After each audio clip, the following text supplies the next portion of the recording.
स्वप्न पाहताना स्पर्शाची भाषा माझ्या ऋतूला चाहुल्या मनाला तिमिर स्वप्न पाहताना. विचार करणं खूप सोपं असतं, पण ते प्रत्यक्षात उतरवणं खूप कठीण. उठता सहजासहजी कोणाला काही मिळतं का? संघर्ष हा तर करावा लागतोच ना. तो करायला मी मागे पुढे नाही बघणार. आणि मी तुझी साथ सोडणार नाही.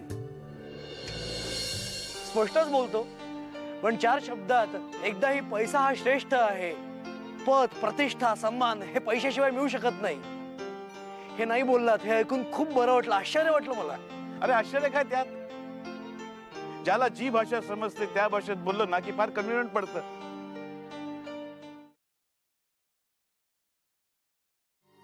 मी जे काही केलंय ना त्यानंतर मला कोणीही कधीही माफ करू शकणार नाही. त्या भावा बहिणींना मी खूप त्रास दिलाय. एका अपंग मुलीला तिचा काहीही दोष नसताना छळलाय मी. एक स्त्रीच आहे ना, पण तिच्या मनाचा तिच्या भावनांचा कधी विचारच नाही केला. रोजची अवस्था बघताय ना, प्रमिष्ठासारखा वागतो तो. अहो काय झालंय काय? या सगळ्याला मात्र मीच जबाबदार आहे. अहो तो काय वागतो, काय बोलतो हे कधी कधी त्याचं त्याला सुद्धा कळत नाही. हो अहो अहो इथे काय करताय? चहा ठेवलाय कधीचा. नकोय मला चहा. अहो असं काय करताय? पोहे केलेत, खाऊन घेता का थोडे? सांगितलं ना, ऐकायला येत नाही का तुला? मला काही नको, खायला हे नकोय मला. अहो असं काय करताय? कालपासून काही खाल्लेलं नाही तुम्ही. असं उपाशी तपाशी कुठेही हिंडला तर ऊन नाही का बांधणार तुम्हाला? होऊन बांधणार आली मोठी मागे काही नाही करणारी. आता सालसूटपणाचा आवंटेस झालं ना तुझ्या मनासारखं. घालवलीच ना माझ्या बहिणीला बाहेर घराच्या. काय भरळताय तुम्ही? थोडं शांत डोक्याने विचार करा ना. हे बघा, तुम्ही आज चला बघू, आपण थोडस काहीतरी खाऊन. अरे हात नको लावूस. आणि माझ्याशी बोलायचंय नाही. नाही बोलायचं कोणी माझ्याशी.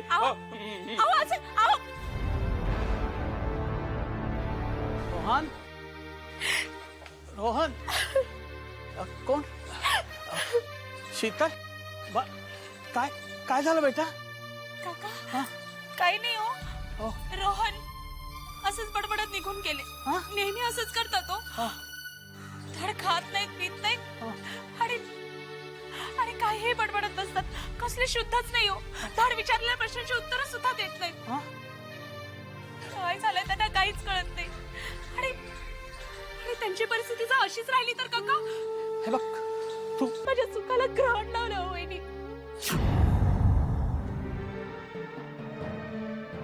काही काळजी करू नका, सगळं काही ठीक होईल.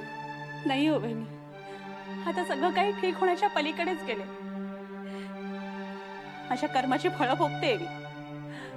दैव देत आणि कर्म नेत म्हणतात ना, अशातली गत झाली माझी. मी कधी मुक्ताला सुखाने जगू दिलं नाही. मग तो देव तरी माझ्या नशिबात सुख कुठून देईल? हे जगात करावं तसं भरावं म्हणतात, तसंच झालं. आता काही ठीक होणार नाही. काही ठीक. तुम्ही धीर सोडू नका, होईल सगळं व्यवस्थित. भराभर चित्र पालटत होतं. आईच्या स्वप्नांना बाबांच्या अथक परिश्रमांनी आकार येत होता. आईनं एखादं स्वप्न बघावं आणि बाबांनी तिचा हात हातात घेऊन ते स्वप्न पूर्ण करावं, हे तर ठरलेलंच होतं.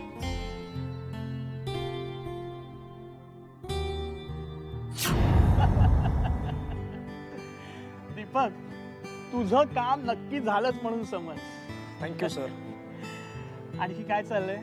काही नाही, मुक्तांगण चालू करण्यासाठीचा प्रयत्न सुरू आहेत आणि त्यासाठी तुमचा आशीर्वाद हवेत. ते तर तुमच्या पाठीशी नेहमीच आहे. दीपक, तुम्हा दोघांना बघून ना खूप आनंद होतो. तुमच्या दोघांची जोडी परमेश्वरानेच बनवून पाठवली आहे. परमेश्वराने तर बनवली आहेच, पण तुम्ही आणि मोडक मॅडमची मदत झाली आहे, त्यामुळे हे सगळं होऊ शकलं. तुम्ही मला संधी दिली की अंध मुलामुलींना शिकवण्याची, आणि त्याच वेळी मला माझी मुक्ता मिळाली. तुमच्यामुळे हे सगळं पॉसिबल होऊ शकलं. वा दीपक, लग्नानंतर सुद्धा तुझे विचार बदलले नाही. नाहीतर तुझ्यासारखं धाडस करणारी मुलं लग्नानंतर पश्चाताप करतात. तिमिर स्वप्न पाहताना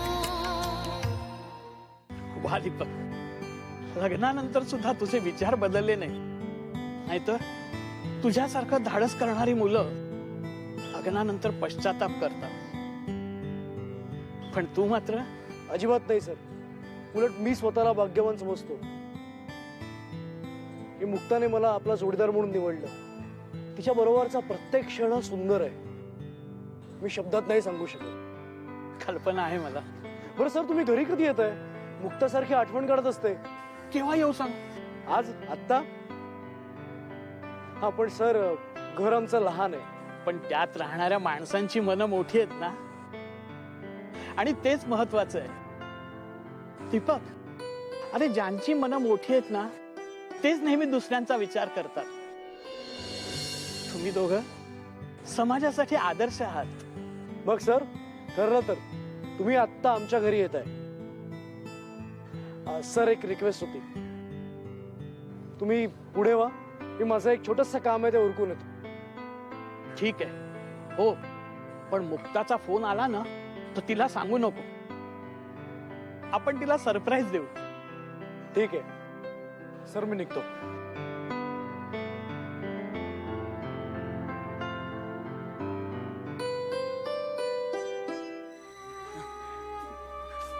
मला मला खूप आनंद झालाय आज. माझ्या माझ्या मुक्ताची कार्यशाळा उभी राहणार आहे. हो, शेमनी जागा दिली आहे तिला. आता अंधांसाठी मोठी कार्यशाळा. हो, सगळ्यांनी आशीर्वाद द्यायचे तिला. सगळ्यांनी आशीर्वाद द्यायचे. हो. रोहन, अरे वहिनी, तुम्ही वहिनी, मी तुम्हाला पण पेढा देणार. तुम्ही आनंद साजरा करायचा. हो, आपल्या मुक्ताला अंध कार्यशाळेसाठी सेमनी जागा दिली आहे. हो, आता त्याचं काम सुरू होणार आहे. पण वहिनी, काम सुरू होणार आहे का झालंय? रोहन, असं का वागतोयस रे बाबा? म्हणजे काय मी चुकीचं वागतो? शीतलनी खूप खूप मनस्ताप दिला तिला. जीव नकोसा करून टाकला ती. बस झालं रोहन. अरे जे झालं ते घडून गेलेलं आहे. आता विचार करण्यात काय अर्थ आहे? रोहन, बस झालं आता. अरे त्या स्मृतींबरोबर खेळत बसायचं का आपण? नशिबाची भूक कोणालाच चुकलेत. प्रत्येकाला भोगावीच लागतात ना. असं मनस्ताप करून काय होणार आहे रोहन? सांग ना, काय करणार आहेस तू रोहन? हा, मी काही करू शकलो नाही हेच तर दुःख आहे ना वहिनी. हो, पण मी करू शकलो असतो. हो, शीतलची कात्रीसारखी कचा कचा चालणारी, समोरच्याच्या काळजाचे तुकडे तोडणारी जीभ छाटू शकलो असतो. मी काही करू शकलो असतो. मोठा भाऊ आहे ना मी तिचा. केविल वाणपणाने रडणाऱ्या मुक्ताला मी धीर देऊ शकलो असतो. मनात आणलं असतं तर मी काही करू शकलो असतो. पण धमक नाही ना माझ्यात. हे बघ रोहन, आता मुक्ताचं मुक्तांगण सुरळीत सुरू होणार आहे. खूप मोठी संस्था निर्माण होणार आहे. हे बघ, आता असं वागणं सोड. तू असं भ्रमिष्ठासारखं वागायला लागलास तर काय होईल? भ्रमिष्ठ कोण? मी? म्हणजे तुम्ही माझी वेड्यात गणना करताय? मुक्ताला तुम्ही एक सामान्य मुलगी समजताय? मुक्तामध्ये धमक नाही असं सुचवताय तुम्ही? का मी पेढे वाटणार असं म्हटलं म्हणून तुम्ही मला वेडं ठरवताय? काय म्हणायचंय काय तुम्हाला? असं कसं म्हणेल मी रोहन? तुझ्या मनाची, तुझ्या दुःखाची कल्पना आहे रे मला. पण मुक्ता आता सुखात आहे. तिने संसार सुद्धा थाटलाय दीपक बरोबर. बघता बघता मुक्ताच्या मेहनतीवर मुक्तांगण नावलौकिक प्राप्त करेल. हे बघ, तू असं बरळू नकोस. आपण जाऊया का मुक्ताला भेटायला एकदा? हा, नको बाबा. मी कुठल्या तोंडाने जाणार तिच्याकडे? मी तिच्यासाठी काय केलंय? त्या मोडक मॅडम, भडसावळे सर, तो दीपक या परक्या माणसाने तिला प्रेम दिलं. तुम्ही तिची काळजी घेतली. मी काहीच नाही केलं तिची. म्हणून आम्हाला काय मिळालं? मी तिच्यासाठी काहीच केलं नाही. मी फक्त त्रास दिला.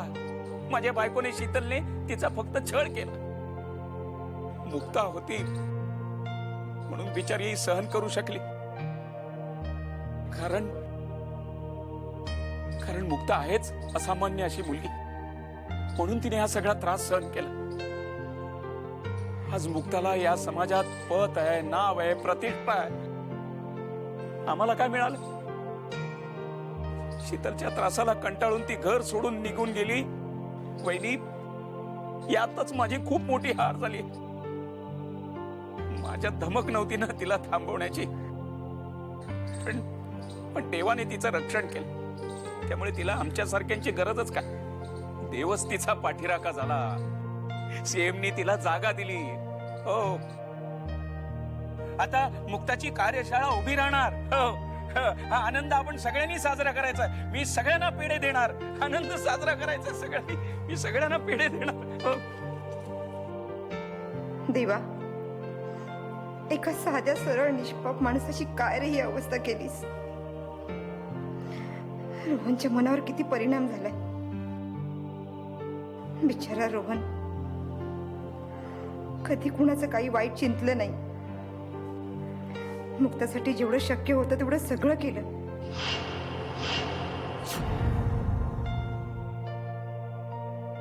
त्याच्यावर कृपा कर रे देवा.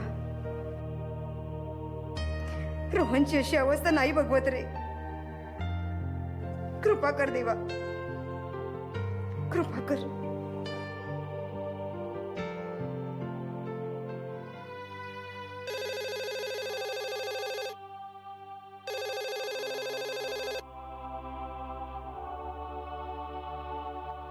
हॅलो, नमस्कार. नाही हो, तुम्हाला कसं विसरणार? बोला ना. हो, मी मजेत आहे. खरं तर मोडक मॅडमना मीच रिक्वेस्ट केली होती की तुमची काही मदत आम्हाला मिळाली असती तर, म्हणजे आमच्या उपक्रमाला जर तुमची काही मदत मिळाली असती तर फार बरं झालं असतं.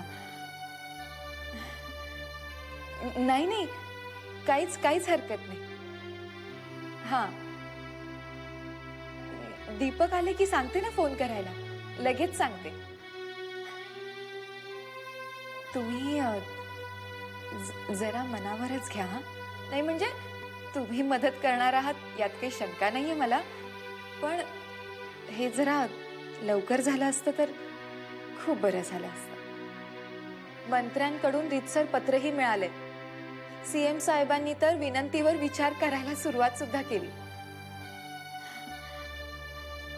हो, सरकारी यंत्रणाची मदत झाली नसती तर हे काम इतकं सहज झालंच नसतं.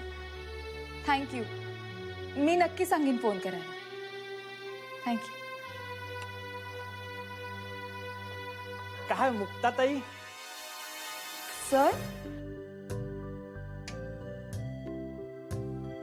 हो, या ना सर.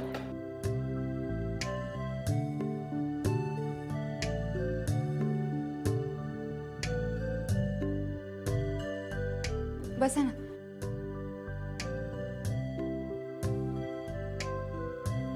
कालपासून वाट बघत होते तुमची. सर, खूप बरं वाटलं तुम्ही आलात. खरं सांगू, कित्येक दिवस झालं खूप आठवण येत होती तुमची. तिमिर स्वप्न पाहताना सर, खूप बरं वाटलं तुम्ही आलात. खरं सांगू, कित्येक दिवस झालं खूप आठवण येत होती तुमची. सर, काय घेणार तुम्ही? चहा की कॉफी? छान. अगदी गृहिणीसारखी वागा बोलायला शिकलीस बघ. म्हणजे घरी आलेल्या पाहुणाचं गोड बोलून हसत स्वागत करण्याची कला तू फारच लवकर शिकलीस बाळा. आणि काय ग, माझी वाट बघत होती म्हणालीस, ते कशासाठी? खरं सांगू सर, कुणीतरी घरी यावं, कौतुक करावं असं वाटतच ना. आता म्हणाल गृहिणी झालीस म्हणून गोड बोलतेस, पण खरंच खूप वाटतं की तुम्ही घरी यावं, मी तुम्हाला चहा जेवण करून द्यावं, तुम्ही आनंदाने मनाने मला खूप आशीर्वाद द्यावे. कारण तुम्ही आलात ना की बाबा आल्यासारखे वाटतात. अगं आहेस ग मी तुझा बाबा, मुलगीच आहेस तू माझी. खर तर तू मला तुझ्या वडिलांच्या जागी समजतेस, हा तुझ्या मनाचा मोठेपणा आहे.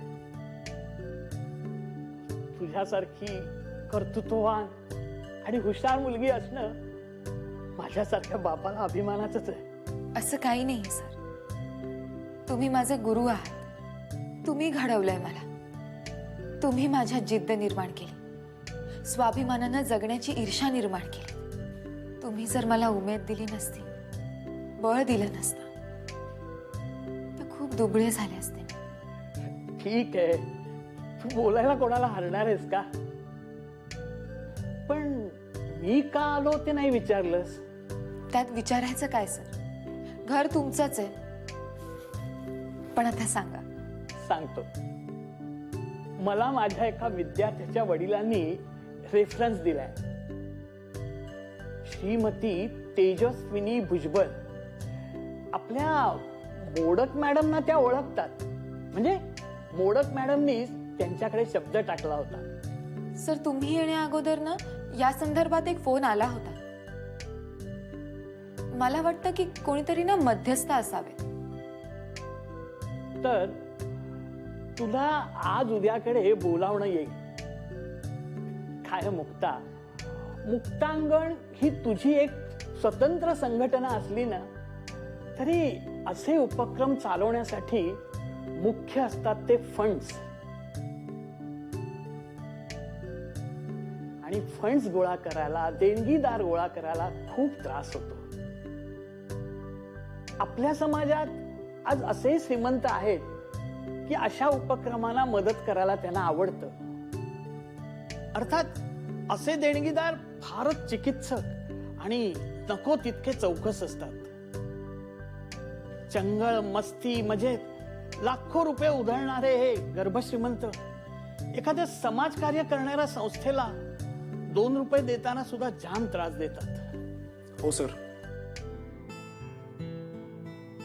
तुम्ही सांगताय ते अगदी बरोबर आहे. सर, मी काय म्हणतो की या देणगीदारांच्या शंकांना आपण रास्त अशी उत्तरं देऊ. आणि त्यात काळजी करण्यासारखं असं काही नाहीये, कारण त्यांचा तो अधिकारच आहे. त्यांना कळलं पाहिजे की त्यांचे पैसे योग्य ठिकाणी गुंतवले जात आहेत की नाही ते. सर, नमस्कार करतो. आशीर्वाद आहेतच रे, आणि ते पुढेही राहतील. मी चहा आणते. चहा? नुसता चहा नाही, आज सर जेवून जाणार आहेत. सर, जेवूनच जा, लवकर जेवण तयार होईल. नाही नाही दीपक, जेवणाचं नको. का? स्वयंपाक बरा करते मी. बरं? सर, नुसतं बरं करत नाही, उत्तम करते. अरे मला माहित नाहीये का, अनेक वेळा तिच्या हातचं जेवलोय मी. पण ते माहेरी. माझ्या सासरी पहिल्यांदा आलात, जेवल्याशिवाय जायचं नाही. तुम्ही दोघं बसा, मी येते.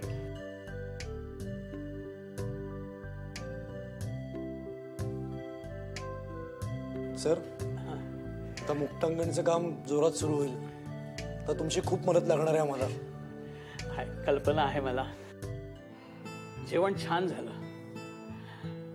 तू सुगरण आहेसच, पण हो, काम करताना जरा जपून. आज अगदी मनासारखं झालं. सर, तुम्ही आलात ना, खरंच खूप आनंद झाला. खूप वाटतं की दादानी सुद्धा यावं. वहिनी नाही येणार कदाचित, रागवली आहे ना माझ्यावर. पण दादानी तरी यावं कधीतरी. मी आणि रोहनला तसा भेटतो तो मला, पण कमीच. सांगेन त्याला, मुक्ता आठवण काढते, जाऊन भेटून ये एकदा. येईल तो. दादाबद्दल ऐकलं मी.